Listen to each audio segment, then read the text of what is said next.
पहले रूस के साथ Su-57 fifth generation fighter jet deal और अब भारत की तरफ से एमका को लेकर के फिफ्थ जनरेशन खुद के स्वदेशी फाइटर जेट को लेकर के आया सबसे बड़ा बयान। फाइनली बहुत बड़ी अपडेट सामने आ चुकी है एमका पर। अब तक की सबसे बड़ी खुशखबरी या यूं कह लीजिए कि Su-57 से भी बड़ी खुशखबरी एमका को लेकर के फाइनली आ चुकी है।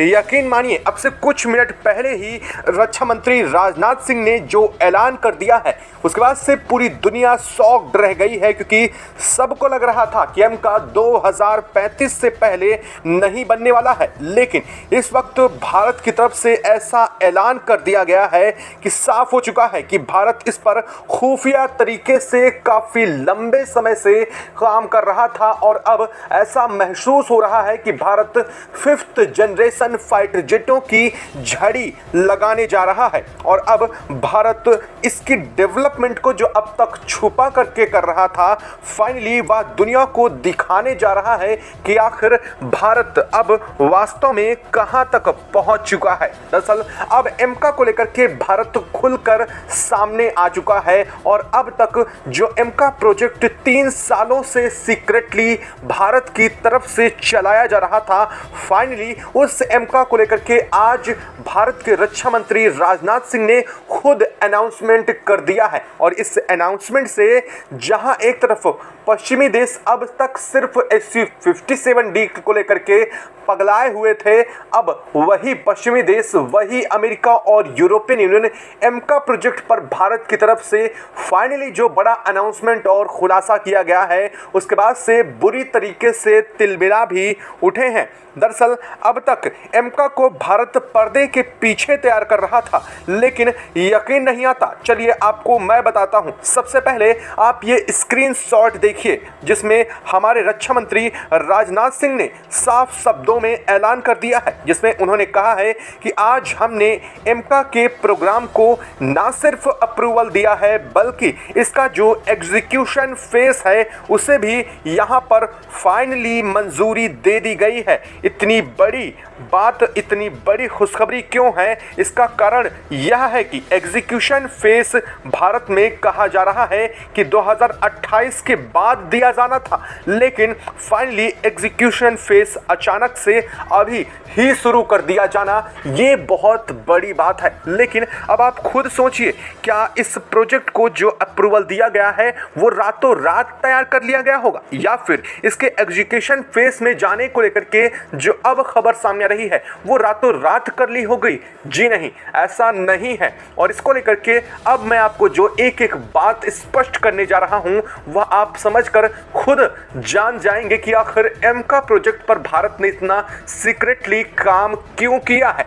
और इस एमका प्रोजेक्ट के पीछे असल में अकेले भारत की नहीं बल्कि किसी और देश को भी क्रेडिट मिलना चाहिए। कौन है वो देश, वह भी आप इस वीडियो में बेहतर समझ पाएंगे और एक एक कहानी को लिंक कर पाएंगे। दरअसल आपने खूब अच्छे से बहुत तेजी से सोशल मीडिया पर बहुत तेजी से और वही न्यूज़ चैनल लगातार एमका प्रोजेक्ट पर इस वक्त बड़ी खबर दे रहे हैं। हालांकि यह खबरें बिल्कुल सही हैं, सटीक हैं, लेकिन अब इसके बारे में आप जो सुनेंगे वो शायद अब तक आपको किसी न्यूज़ मीडिया चैनल में सुनने को नहीं मिला होगा। क्या है इस वक्त पूरी खबर, क्या पूरी अपडेट है? असल में एमका प्रोजेक्ट पर भारत कब से काम कर रहा था जिसे फाइनली अब अप्रूवल दिया गया है और अब ये एग्जीक्यूशन फेज में जब पहुंचा है तो भारत ने तब इसके बारे में रिवील क्यों किया है और इसको लेकर के फाइनली प्रोजेक्ट क्या है। और सबसे बड़ा और अहम सवाल, अब तक जिस एमका प्रोजेक्ट को 2035 तक की डेडलाइन मानी जा रही थी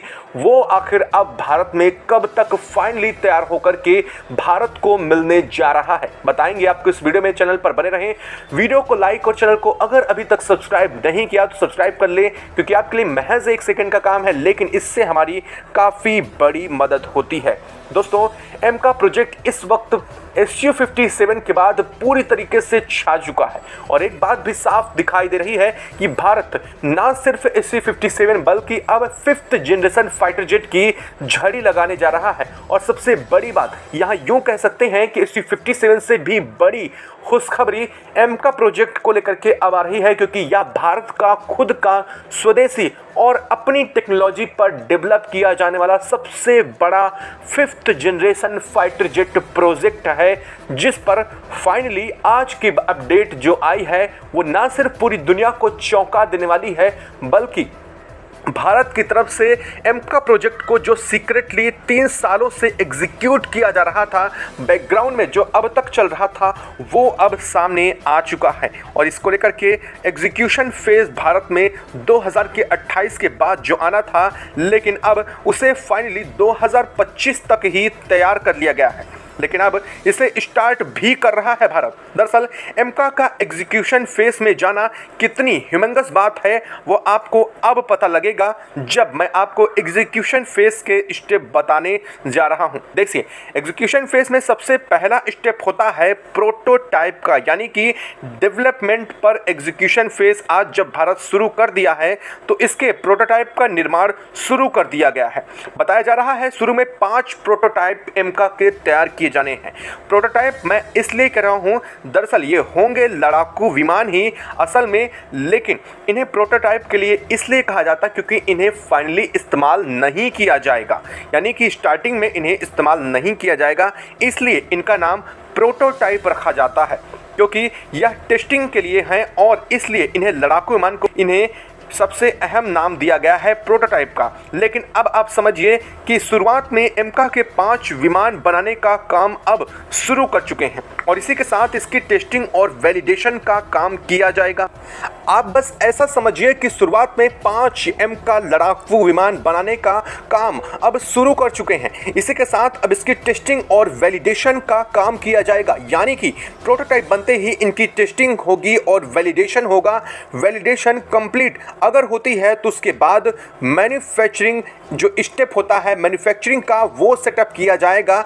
एमका कहाँ बनेगा, किस तरीके से बनेगा, क्या HAL की यूनिट के अंदर डेवलप किया जाएगा या फिर इसके लिए अलग से मास प्रोडक्शन की लाइक यूनिट, अलग से प्रोडक्शन लाइन तैयार की जाएगी, यह सब कुछ इसके बाद डिसाइड होगा। और फिर फाइनली फैक्ट्री यानी कि प्रोडक्शन यूनिट लगाने का काम किया जाएगा, जहां पर एमका का मास प्रोडक्शन, ह्यूज प्रोडक्शन किया जा सके और मैन्युफैक्चरिंग किया जाएगा सेना के लिए। फिर उसके बाद आता है चौथा स्टेप, इंटीग्रेशन ऑफ टेक्नोलॉजी, यानी कि अंतिम निर्णय। इससे पहले हम कुछ टेक्नोलॉजी को इंटीग्रेट किया जाएगा, जैसे कि AI टेक्नोलॉजी, अनमैन्ड जो फ्लाइंग ऑब्जेक्ट बन सकते हैं उसकी टेक्नोलॉजी, और साथ ही साथ इसमें रडार सिस्टम एग्जीक्यूट किए जाएंगे, साथ ही इसमें जैमर लगाना और इसे स्टील्थ बनाना, यह सब कुछ इसी प्रोसीजर के अंदर इंक्लूड होगा। और इस तरीके से नेटवर्क सेंट्रिक वॉरफेयर कैपेबिलिटी भी इसमें डाली जाएगी। सबसे बड़ी बात ये होती है कि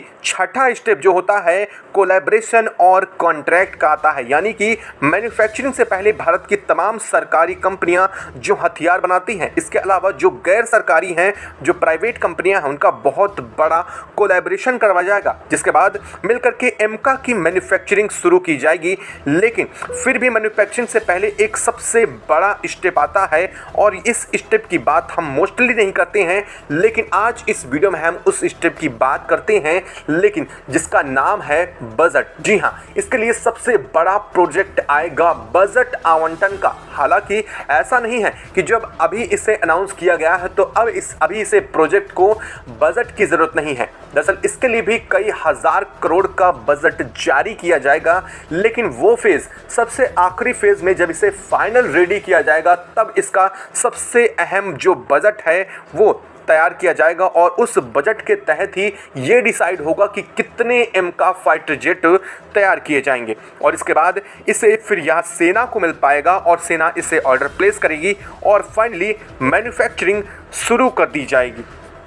तो ये है इसका सबसे अहम पार्ट और एग्जीक्यूशन फेस लास्ट स्टेप होता है जिसमें हम इसे किक स्टार्ट कर चुके हैं। और सबसे बड़ी बात ये है कि ये सब कुछ होने के बाद फाइनली इसकी ग्राउंड टेस्टिंग होगी और इस ग्राउंड टेस्टिंग के बाद इसका सबसे आखिरी और मेजर पार्ट माना जाता है एयर टेस्टिंग, यानी कि इसको हवा में किस कदर से यह उड़ान भर सकता है और इसकी क्या ताकत होगी, यह सब कुछ इसके बाद डिसाइड होगा जब इसकी फाइनली एयर टेस्टिंग की जाएगी और इसे उसके बाद सर्टिफाइड करते हुए इसे हवा में उड़ान भरने के लिए फाइनली मंजूरी मिल जाएगी। तो ये है पूरा का पूरा स्टेप प्रोसीजर। अब तक आप ये मान के चलिए कि अगर 0 से आज की डेट में हम इसे शुरू करते तो इसे बनने में लगभग 2035 तक का समय मिल जाता और लग जाता। साफ तौर पर एमका प्रोजेक्ट को लेकर के जब सबसे पहले बेंगलुरु एयर इंडिया शो में बात हुई थी तब यही बात सामने आई थी कि भारत को अगर एमका बनाना शुरू करेगा, हाल फिलहाल में ही यह हुआ था, तो भारत को 2035 तक का समय लग जाएगा। लेकिन वास्तव में भारत ने इस चीज़ को दुनिया से छुपा करके रखा कि भारत इस पर पहले से ही प्रिपेयर्ड होकर के काम कर रहा है। न सिर्फ काम कर रहा है बल्कि इसको फास्ट ट्रैक रूट से तैयार किया जा रहा था। और सबसे बड़ा सवाल ये है कि आखिर एमका को भारत ने अब तक छुपाया तो इसके पीछे का कारण क्यों है। भारत खुद बेवकूफ़ नहीं है कि जब 2035 में भारत 5th जनरेशन बना करके तैयार करेगा और तब तक दुनिया 8th generation fighter jet use करेगी और ऐसी कंडीशन में भारत तो बेवकूफ़ बन जाएगा कि वह 5th जनरेशन फाइटर जेट इस्तेमाल करे। लेकिन अब भारत ने जैसे ही इस पर दांव खेला है तो पूरी दुनिया के हक्के बक्के उड़ चुके हैं क्योंकि भारत ने फाइनली इस प्रोजेक्ट को मंजूरी तक दे दी है और इसे अब तैयार करने के प्रोसीजर भी शुरू होने जा रहे हैं। अब आप सोचेंगे कि इतना घुमाव फिराव मत, सीधे मुद्दे पर बात करो कि ये भारत को कब मिलने जा रहा है, भारत इसे कब उड़ान भरने के लिए कैपेबल हो जाएगा। तो चलिए अब इसका जवाब भी हम आपको सीधे सीधे ही दे देते हैं।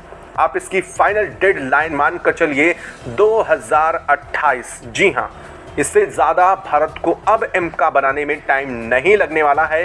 फाइनली जो यह ट्वीट सामने आया है इससे आप खुद बेहतर समझ सकते हैं कि जब इसे अप्रूवल दिया गया है उस वक्त यह किस फेज़ में है और इसके बाद कितने फेज़ होने हैं यह भी मैंने आपको स्पष्ट तौर पर बताया कि क्या क्या फेज़ अभी होने बाकी हैं। लेकिन आप बता दें कि इन फेज़ को होने में लगभग 1.5 साल का वक्त प्रॉपरली लग जाएगा और इसके जो एमका के जो 5 जो तैयार किए जाएंगे स्टार्टिंग में उन्हें सिर्फ यूज़ करने के लिए और इन्हें सिर्फ या ये मान लीजिए फ्यूचर में एमका को क्रिएट करने के लिए इनका इस्तेमाल किया जाएगा। और इसीलिए 2028 के बाद ही या फिर यूँ मान लीजिए 2029 में ही हमारी एयरफोर्स को फाइनली वो एमका मिल जाएगा जो कि ऑपरेशनल प्रिपेयर्ड होगा, यानी कि ऑपरेशन करने के लिए कैपेबल होगा और फाइनली हमारी एयरफोर्स उसे इस्तेमाल कर पाएगी। लेकिन अब एक बड़ा सवाल लोगों का यह भी आएगा कि क्या भारत को ऐसी स्थिति में जब